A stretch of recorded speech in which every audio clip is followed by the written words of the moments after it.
एक बार की बात है, पहाड़ियों और हरी भरी हरियाली के बीच बसे एक छोटे से गांव में आनंद नाम का एक लड़का रहता था। आनंद किसानों के परिवार से आते थे जो अपनी जरूरतों को पूरा करने के लिए संघर्ष करते थे। छोटी उम्र से ही आनंद ने गरीबी की कठोर वास्तविकताओं को समझ लिया था। उनकी छोटी सी झोपड़ी मुश्किल से मानसून की बारिश से आश्रय प्रदान करती थी और भोजन अक्सर कम होता था, जिसमें चावल और दाल से थोड़ा अधिक होता था। अपनी कठिनाइयों के बावजूद आनंद के माता पिता ने उनमें कड़ी मेहनत, दृढ़ संकल्प और लचीलेपन के मूल्य पैदा किए। वे अपनी परिस्थितियों को बदलने के लिए शिक्षा की शक्ति में विश्वास करते थे और आनंद ने उत्सुकता से स्थानीय स्कूल से जुटाए गए हर ज्ञान को आत्मसात कर लिया। हालांकि जैसे जैसे आनंद बड़े होते गए, गरीबी का बोझ उनके कंधों पर भारी पड़ने लगा। उन्होंने देखा कि उनके कई सहपाठियों ने खेतों में अपने परिवार की मदद करने या पास के शहरों में काम खोजने के लिए स्कूल छोड़ दिया था। अपने सपनों को त्यागने के विचार से आनंद का दिल दुखने लगा, लेकिन वह जानता था कि उसका परिवार उस पर भरोसा करता है। एक दिन एक अप्रत्याशित अवसर आया जब एक दयालु यात्री गांव से गुजरा। आनंद की बुद्धिमत्ता और दृढ़ संकल्प से प्रभावित होकर यात्री ने शहर में उनकी शिक्षा को प्रायोजित करने की पेशकश की।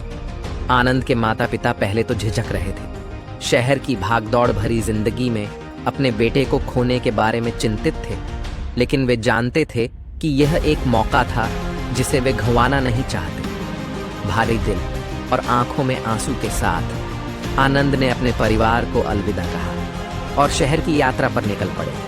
जब वह भीड़भाड़ वाली सड़कों और ऊंची इमारतों के बीच से गुजर रहा था तो शहरी परिदृश्य के दृश्यों और ध्वनियों ने उसे अभिभूत कर दिया। लेकिन अराजकता के बीच आनंद को ज्ञान की खोज में सांत्वना मिली। आनंद के लिए शहर में जीवन आसान नहीं था। उन्होंने खुद का समर्थन करने के लिए अजीब नौकरियां की, अक्सर देर रात तक पढ़ाई करने के लिए नींद का त्याग कर दिया। कई चुनौतियों और असफलताओं का सामना करने के बावजूद आनंद सफल होने के लिए दृढ़ संकल्पित रहे। उन्हें ऐसे गुरु मिले जिन्होंने अमूल्य सलाह और प्रोत्साहन देकर उनका मार्गदर्शन किया। जैसे जैसे साल बीतते गए, आनंद की कड़ी मेहनत फल देने लगी। उन्होंने अपनी पढ़ाई में उत्कृष्ट प्रदर्शन किया, अपनी शैक्षणिक उपलब्धियों के लिए छात्रवृत्तियां और पुरस्कार अर्जित किए।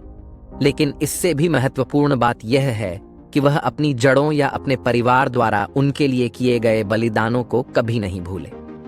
हाथ में डिग्री और कृतज्ञता से भरे दिल के साथ आनंद कुछ बदलाव लाने के लिए दृढ़ संकल्प के साथ अपने गांव लौट आए। उन्होंने अपनी शिक्षा का उपयोग अपने समुदाय के उत्थान के लिए किया। उन बच्चों को पढ़ाया जो स्कूल जाने में सक्षम नहीं थे और किसानों को आधुनिक कृषि तकनीकों से सशक्त बनाया। समय के साथ आनंद के प्रयासों ने गांव को बदल दिया, बंजर खेतों को समृद्ध कृषि भूमि में बदल दिया और उन लोगों को आशा प्रदान की जो कभी निराश महसूस करते थे। उनकी कहानी ने अनगिनत अन्य लोगों को अपने सपनों को आगे बढ़ाने के लिए प्रेरित किया। उन्हें दिखाया कि खड़ी मेहनत और दृढ़ता के साथ कुछ भी संभव है।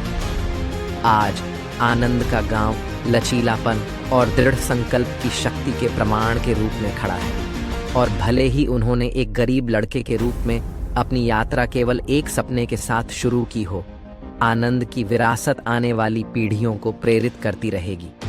क्योंकि अंत में यह मायने नहीं रखता कि आप कहां से आए हैं, बल्कि यह मायने रखता है कि आप कहां जा रहे हैं और आप अपने रास्ते में किन जिंदगियों को छूते हैं।